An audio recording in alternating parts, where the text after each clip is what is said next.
Bé, Maria, per acompanyar aquesta coca avui ens has portat un vi negre, no? Explica'ns quin és aquest vi que has triat.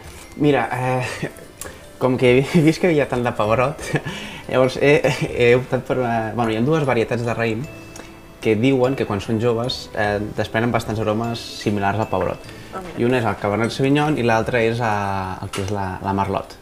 Llavors he portat un que és de la bodega 1+1=3, que és una bodega relativament jove, fa 10 anys que estan treballant, i la característica, aquest 1+1=3 una miqueta parla sobre les sinergies, que aquesta bodega en general no és el fet d'un viticultor i una empresa que hi hagi darrere igual a dos, sinó que la suma d'aquestes dues sinergies dona més que dos, o sigui, la sinergia és positiva, no? Bueno, més o menys. Llavors, la característica d'aquest vi és un vi relativament jove, passat per una miqueta de fusta, i llavors és el que et deia, té una miqueta més, té un 55% de Cabernet Sauvignon, que ens donarà aquest tons a pebrot, que crec que lligarà molt bé, perquè pebrot n'hi ha molt al vi.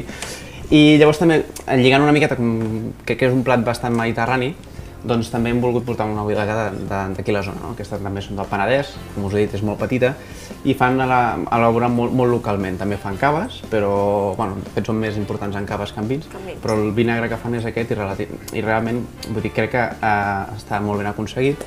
I a més, aquesta joventut també ens ajudarà molt amb el formatge també, el ser vi negre ens anirà molt bé amb el brie i amb els pebrots, com ja us he comentat. Té un punt més àcid al final que també ens ajudarà a donar-li personalitat en el vi. Aquesta acidesa també ve degut a la seva joventut del vi en si, no? I després el públic dirà a veure què tal li sembla. Sempre és el que després al final... El maridatge, a veure què tal. El que diu a veure què tal ha estat. Sí.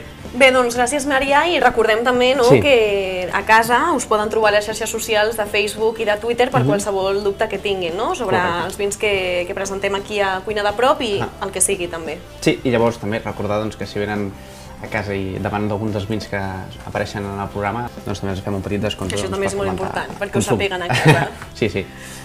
Doncs ja està. Doncs moltes gràcies, Maria. A vosaltres. Fins ara. Gràcies.